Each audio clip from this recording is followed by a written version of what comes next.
Hi folks, I'm Craig Taylor, and as always a huge thanks for joining me here on my YouTube channel, the Bushcraft Padawan. If you've been subscribing or watching for any period of time to my channel, you'll know that back in February of this year, 2017, I said that I wanted to come out at least to do one overnighter at least once a month throughout the year. And here we are on the 22nd of December, so by my reckoning it's the end of the calendar year. And assuming tonight goes okay, I've done it. I've achieved at least one overnighter per month from February. I'm kind of kicking myself that I didn't come up with this brainwave in January, because that would have made everything nice and neat. But I'm sure January 2018 I'll be able to get out as well, so I'll complete that 12-month cycle. You'll also know, if you watch this channel regularly, that when I come out and do these overnighters, I always like to come out with some sort of plan, some sort of target, whatever you want to call it, in mind, rather than just wandering around the woods aimlessly.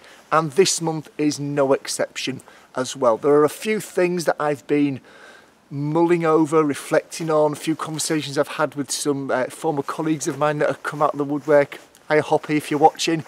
That's made me think about what I want to achieve in December, this overnighter. So let's have a look at what they are. Things that I'd like to try and do, practice, achieve, have a go at this particular month. These woods that I'm in have no kind of natural water source within them as such. There's no stream, there's no river, there's nothing like that. There is a huge standing pool at the end of this lane here, this track that's behind me, and I'm led to believe it's actually a bomb crater from back in the day, back in World War II, that regularly fills up with water. So that there's that option. There's also the option of digging a gypsy well, which I've only ever done once out in Cyprus a long time ago, and unsurprisingly achieved nothing from it. So I might give either of those options a whirl, in conjunction with using my brown bag, which is the modern version of the old millbank bag, and boiling to sterilise. So I want to try and be less reliant, I guess, moving forwards when I come here, for bringing in bottled water with me, which is in my kit behind me, and kind of want to be able to rely more upon the water that I can gain while I'm out in the woods, which seems a logical thing to do. So there's that. You may recall back in my last video, I linked to it up here, that my debris shelter that I built was just a fraction too small, and I said that I was going to build an extension on it, and I was actually going to extend the entrance slightly and build a porch upon it. That's something that I want to achieve from this overnighter. I would also like to have a go at establishing fire using honeysuckle, which I've done many times, but it's never been as damp as it has been over this past month or so. Lots of mist, lots of moisture in the air. It's December, it's wet, it's miserable, it's grey, there's a lot of moisture in the air. So I want to get some honeysuckle, and I want to try using spark onto char cloth, blowing that into flame and establishing a fire from that perspective. I'd also like to have a go at something that I believe is called stacking the coals.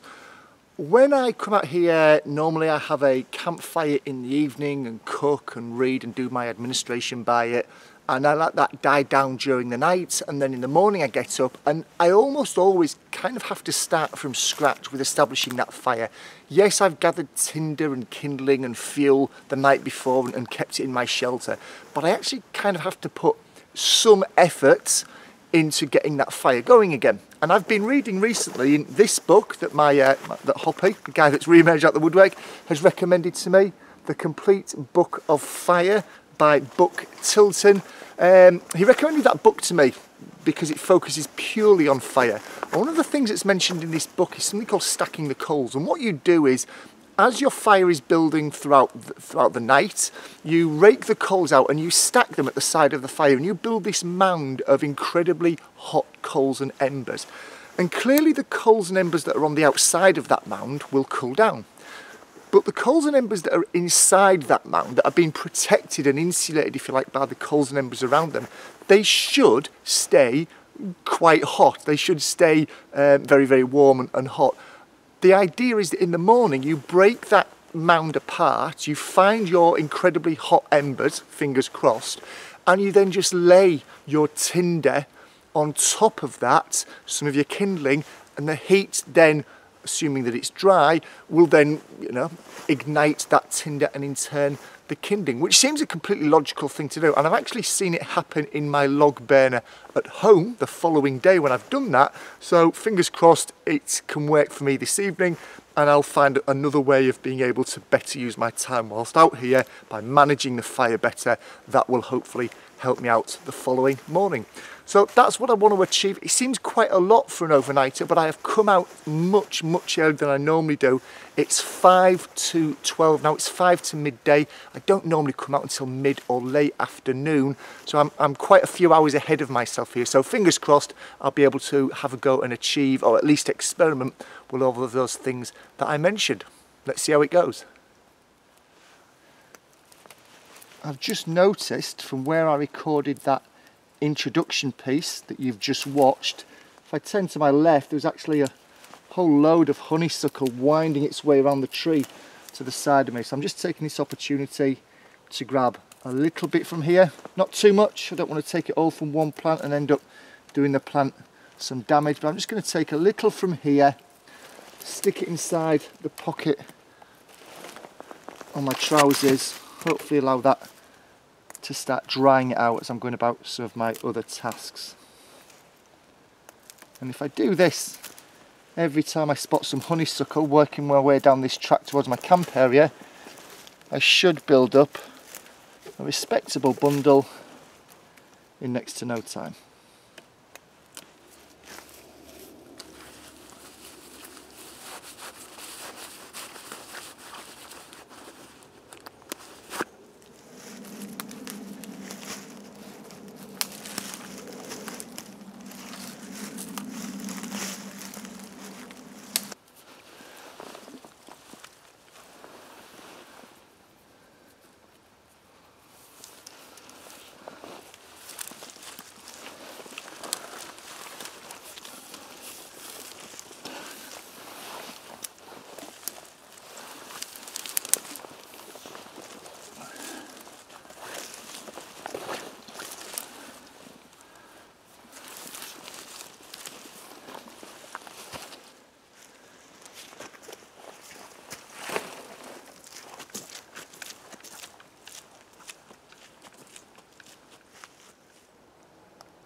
I'm back at the debris shelter that I built last month, about a month or so ago, 5 weeks, back in November.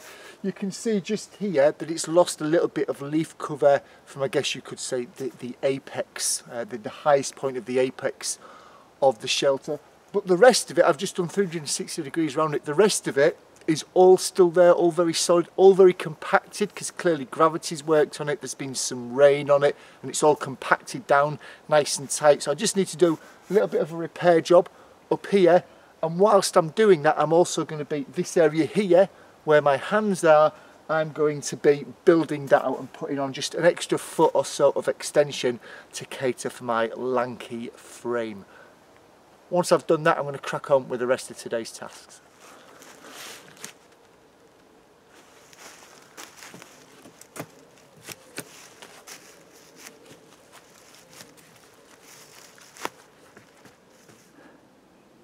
And as you can see there, I've extended the shelter entrance right up to the tree that's on the left hand side as you're viewing it, and I've just built up the branches. It's probably giving me about another foot and a half extra length inside. And if we go and look at the other side, take on the viewing, we can see that I've now got a half entrance, which to be honest was all I was using before because of the supporting strut that is here. So I've not really lost any entrance or exit space, but I have gained some extra length inside, which is no bad thing.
So in line with my plan to try this banking coals during the lifetime of this fire so that I can get a fire started hopefully much easier tomorrow morning, you'll notice that down here I've placed some of the honeysuckle that I've been collecting today.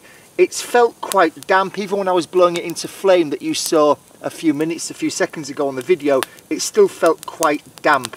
So what I'm trying to do is to get this as dry as I possibly can by putting it quite close to the fire and letting the fire do a lot of the work for me. Clearly, the flaw to this plan is if a spark lands from the fire on here and burns it all. My plan has then, in every sense of the word, gone up in smoke. But if it doesn't, I will end up, by the time I go to bed tonight, with some incredibly dry honeysuckle for me to try this technique tomorrow morning to get the fire going. Keep your fingers crossed for me. Cheers. It's 15:30, bang on, 3:30 p.m. in the afternoon. Temperature's dropped quite a bit. The light's going quite rapidly, so I've put another layer on. I just wanted to check back in and say how pleasantly surprised I was at that honeysuckle that I took from a spark to a piece of char cloth into a flame. It felt very damp. As I was picking it off the tree, it felt damp, and I had it in my pocket for a couple of hours, but even after I took it out of my pocket and started to rip it apart and process it, it still felt very damp. You know, sometimes you get that, you touch it and you're not sure, is it damp, isn't it damp?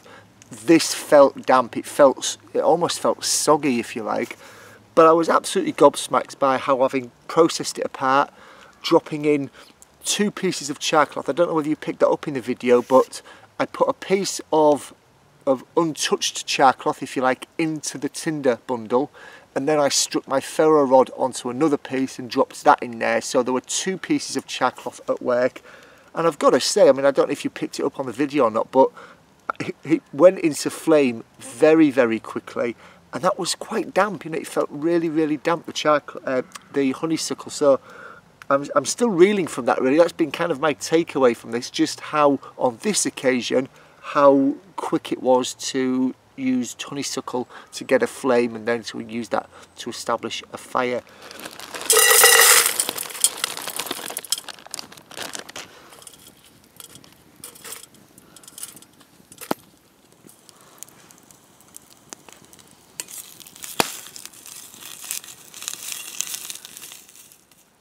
Just before I turn in for the night, I wanted to talk you through my understanding of this banking coals technique. Never done it myself, and that's why I stressed my understanding of it, so I'm experimenting as we go along.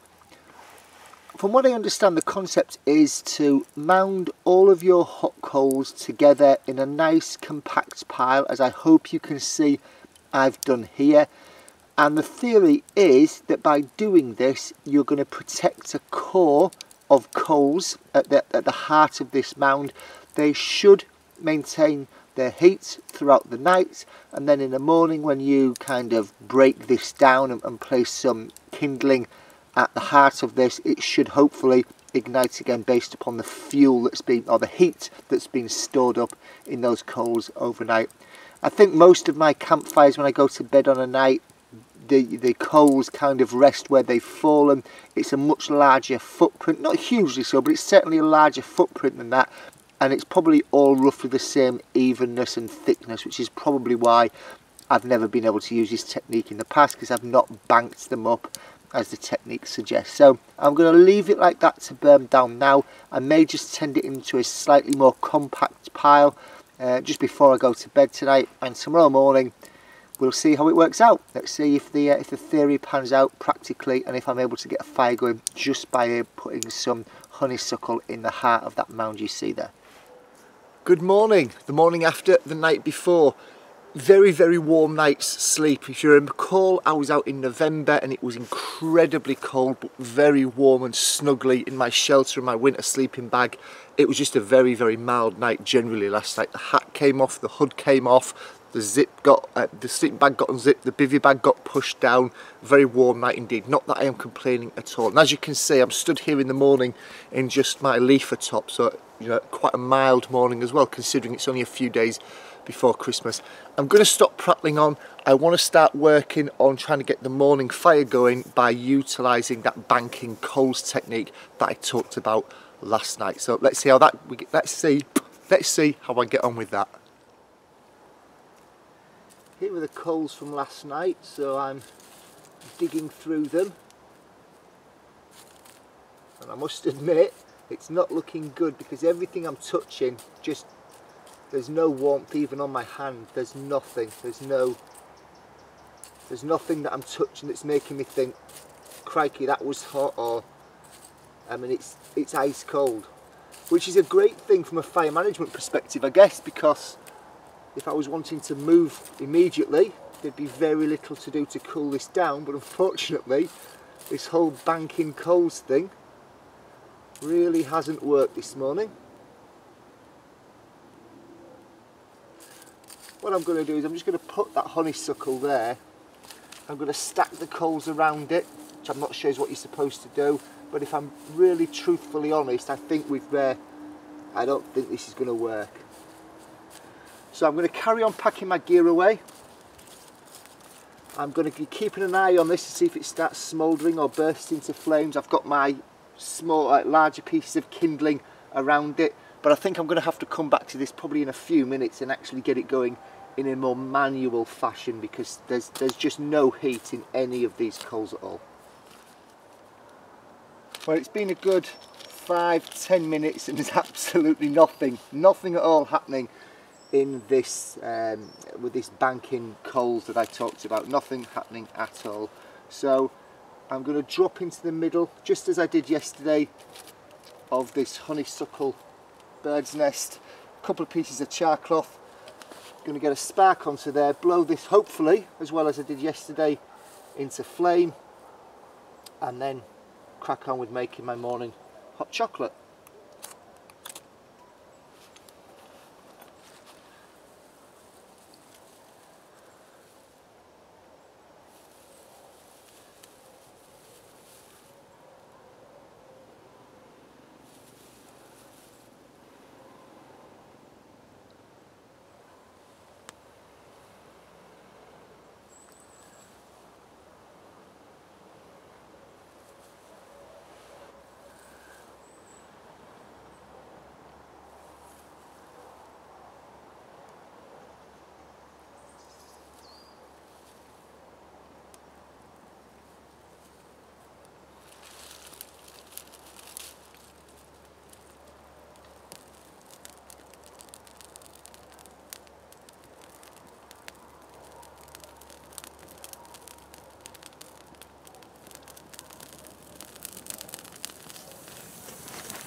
So how did we do?